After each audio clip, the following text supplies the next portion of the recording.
పరమ పవిత్రమైన మన భారతదేశంలో అనేక మంది మహాపురుషులు వారి జీవితాలను అధ్యయనం చేయటం ఎల్లప్పుడూ ప్రేరణదాయకంగానూ మార్గదర్శకంగానూ ఉండగలదనడంలో ఎలాంటి సందేహమూ లేదు. వేదకాలం నుండి నేటిదాకా అసంఖ్యాకులైన ఋషి పుంగవులు, సిద్ధపురుషులు, సాధు సంతులు ఇక్కడ జన్మించారు.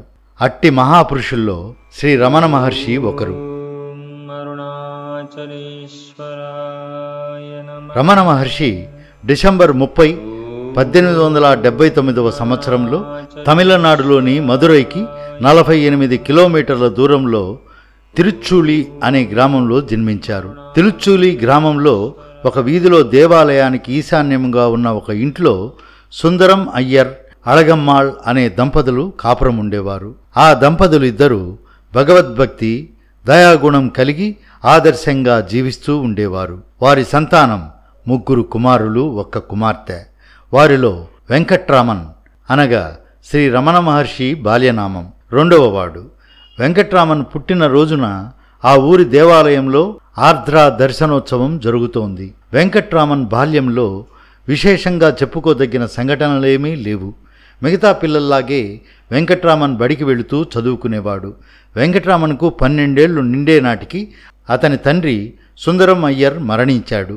అప్పుడు సుందరం అయ్యర్ తమ్ముడు సుబ్బయ్యర్ వెంకట్రామన్ను అతని అన్నతో సహా మదురైకు చదువు నిమిత్తం తీసుకుపోయినాడు. అళగమ్మాళ్ చిన్నపిల్లలిద్దరితోనూ తిరుచ్చూలులోనే ఉండిపోయింది. మదురైలోని అమెరికన్ మిషన్ హై స్కూల్లో వెంకట్రామన్ చదువు తిరిగి మొదలయ్యింది. కానీ వెంకట్రామన్ దృష్టి చదువుపై నిలకడగా ఉండేది కాదు. చదవడం, కంఠస్థం చేయడం అంటే చాలా విసుగ్గా ఉండేది. వెంకట్రామన్ ఏకసంధాగ్రాహియే కానీ చదువులో ఆసక్తి తక్కువ. దృఢమైన శరీరంతో, మంచి తేజస్సు ఉట్టిపడే ముఖంతో ఆరోగ్యంగా బలంగా ఉండే వెంకట్రామన్ అంటే ఆటలలో స్నేహితులకు జంకు ఉండేది. వెంకట్రామన్ గాఢ నిద్ర అందరినీ ఆశ్చర్యపరిచేది.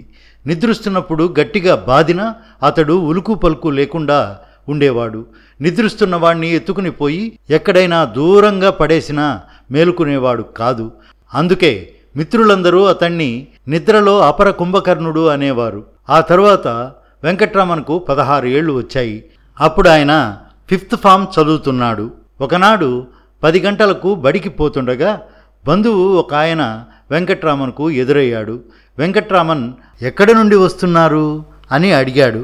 దానికి ఆయన అరుణాచలం నుండి వస్తున్నానురా అని బదులు చెప్పాడు. అరుణాచలం పేరు వినగానే ఎందుకో వెంకట్రామన్ హృదయం ఆనందంతో ఉప్పొంగిపోయింది.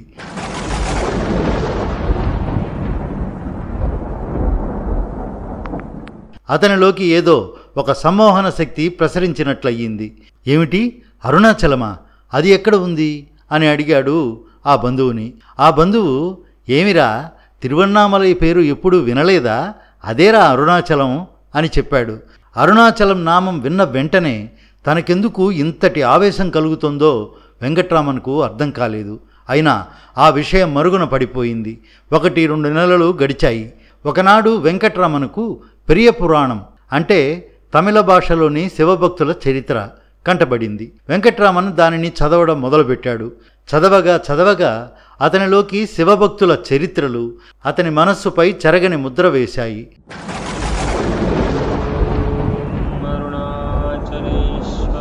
నేను కూడా ఆ శివభక్త శిఖామణుల స్థాయికి ఎదగగలనా అనే ఆవేదన కలిగింది. ఈ భావవేగము నెమ్మదిగా తగ్గి కొంతకాలము చదువు కొనసాగింది. వెంకట్రామన్ మెట్రికులేషన్ పరీక్ష చదువుతున్నాడు. అప్పుడు వెంకట్రామన్కు 17వ ఏడు వచ్చింది. అలా 1896వ సంవత్సరంలో 6 నెలలు గడిచాయి. అదే సంవత్సరం జూలై 10వ తారీఖున వెంకట్రామన్ ఇంటి మేడ మీద గదిలో పడుకొని ఉన్నాడు. పక్కన ఎవ్వరూ లేరు. హఠాత్తుగా వెంకట్రామన్కు నేను చనిపోతున్నాను అనే భావన వచ్చింది. ఎందువల్ల అలా వస్తోందో, ఏ కారణం చేత తనకు అలా తోచిందో వెంకట్రామన్కు తెలియదు. అది ఏ అవస్థో తెలియదు. భయపడడం మంచిదో కాదో కూడా స్ఫురించలేదు. పెద్దలనో వైద్యులనో సంప్రదించాలని కానీ, స్నేహితులతో సంప్రదించాలని కానీ వెంకట్రామన్కు అనిపించలేదు. చనిపోవడం అంటే ఏమిటి? దీని నుండి తప్పించుకోవడం ఎలా? ఇదొక్కటే ఆయన సమస్య. అప్పుడు ఆయనకు ఏ ఇతరమైన ఆలోచనలు రాలేదు. ఆ క్షణమే ఆ సమస్యను పరిష్కరించాలి అని వెంకట్రామన్ ఆలోచించసాగాడు. చనిపోవడం అంటే ఏమిటి? కాళ్ళు కట్టెల వలె అయిపోతాయి, పెదవులు బిగుసుకుపోతాయి, కళ్ళు మూసుకుపోతాయి, శ్వాస ఆగిపోతుంది. వెంకట్రామన్కు ఆ భావతీవ్రత కారణంగా అలాంటి పరిస్థితే ఇప్పుడు కలగసాగింది. ఈ ప్రపంచం ఏమిటి? దీని తత్వం ఏమిటి? దీన్ని ఎవరైనా పనిగట్టుకుని సృష్టించారా, లేక తనంతట తానే సృష్టి అయ్యిందా? అసలు మనకు గోచరం అవుతున్న ఈ ప్రపంచం నిజంగా ఉందా, లేక అది మన ఇంద్రియాలు మనస్సు చేస్తున్న ఇంద్రజాలమా?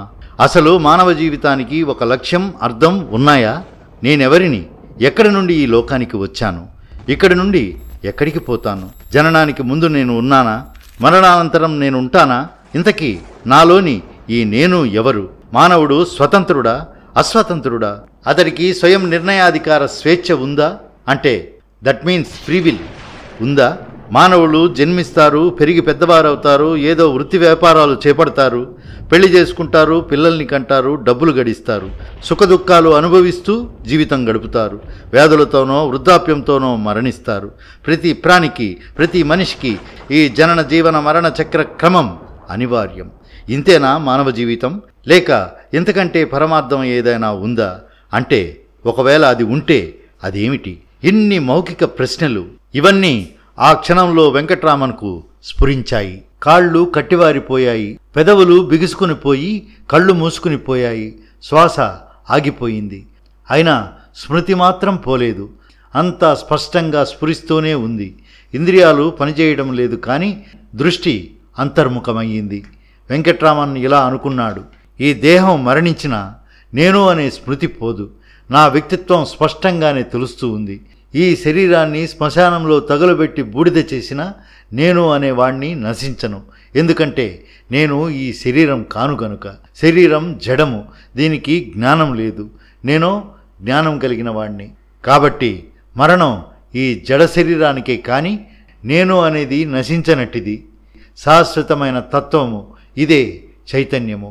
శరీరము యొక్క వ్యాపారాలు లేనప్పుడు, ఇంద్రియ వ్యాపారాలు లేనప్పుడు కలిగిన ఈ జ్ఞానము ఇంద్రియముల ద్వారా కలిగిన జ్ఞానం కాదు. అది అపరోక్ష జ్ఞానం, స్వయం ప్రకాశ తత్వం.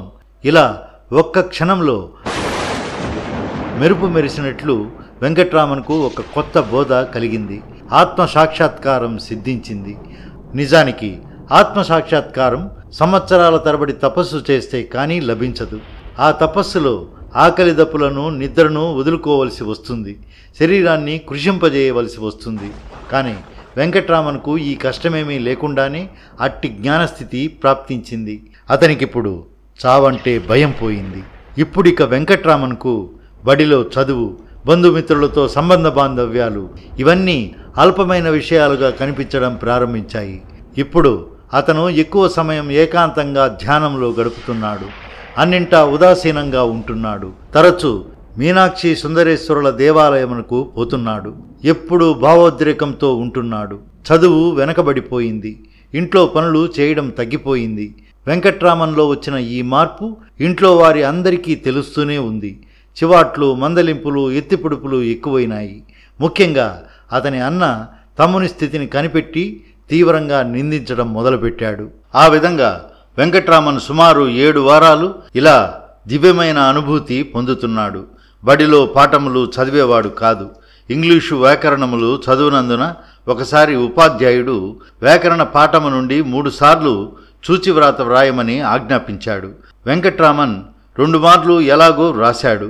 3వ మారు వ్రాస్తుండగా అకస్మాత్తుగా చెయ్యి ఆగిపోయింది. ఈ పాఠాన్ని చూచివ్రాతగా రాయటం వల్ల లాభం ఏమిటి అనే ఆలోచనలో పడిపోయాడు. ఇదంతా వ్యర్థం అన్న ఉద్దేశంతో పుస్తకం, పెన్ను పక్కన పడేసి పరధ్యానంలో మునిగిపోయాడు.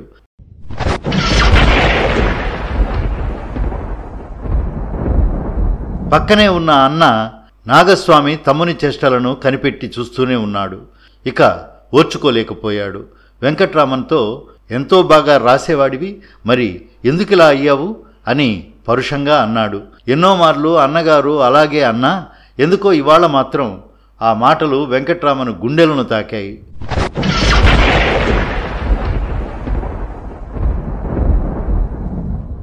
నిజమే, నాకు చదువుపై లక్ష్యం లేదు. దృష్టి వేరే చోట ఉంది. నాకు ఇల్లెందుకు, ఇక్కడ పనేమిటి అని ఆయన మనస్సులో తోచింది. ఇల్లు విడిచిపోవాలనే నిశ్చయం కలిగింది. అయితే ఎక్కడికి పోవాలి? తటాలున అరుణాచలం పోవాలి అని మనస్సులో స్ఫురించింది. వెంకట్రామన్ లేచి నుంచున్నాడు. ఎక్కడికి అని అడిగిన అన్నగారితో 12 గంటలకు స్కూల్ స్పెషల్ క్లాసు ఉంది, పోవాలి అన్నాడు. దానికి అన్న నాగస్వామి, సరే క్రింద పెట్టెలో 5 రూపాయలు ఉన్నాయి, పిన్నమ్మను అడిగి తీసుకొని మీ స్కూలు దగ్గరే కదా నా కాలేజీ, నా ఫీజు పే చేసి వెళ్ళు అన్నాడు. పాపం ఆ అన్న తనకు తెలియకుండానే తమ్ముడికి సహాయపడుతున్నట్లుగా ఎరుగడు.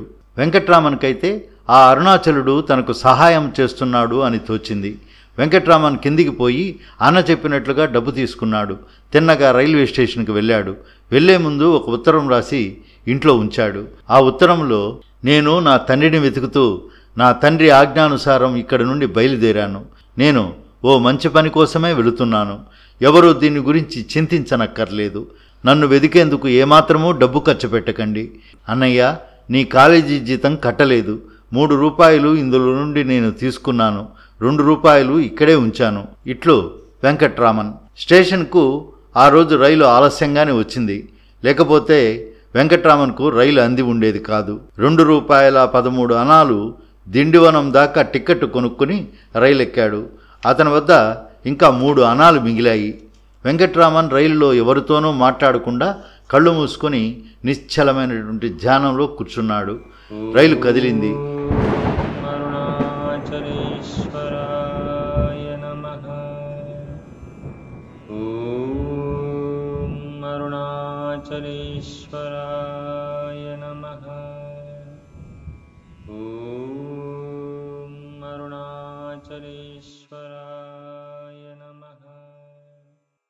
అలా ఆత్మసాక్షాత్కారం పొంది ఉన్న స్థితి నుండి ఉత్తమమైన స్థితికి వెళ్ళి బయలుదేరిన శ్రీ రమణుల చరిత్ర తరువాతి భాగంలో పూర్తవుతుంది. ఆ వీడియో నేను పబ్లిష్ చేయగానే ఆ లింకును ఈ వీడియో డిస్క్రిప్షన్లో పెడతాను. ఈ వీడియోని అందరికీ షేర్ చేయండి. అమూల్యమైన మీ అభిప్రాయాన్ని కామెంట్ పెట్టండి. ఈ వీడియోను వీక్షించిన మీ అందరికీ ఆ సర్వేశ్వరుని కటాక్షం కలగాలని కోరుకుంటూ ఓం అరుణాచలేశ్వరాయ నమః.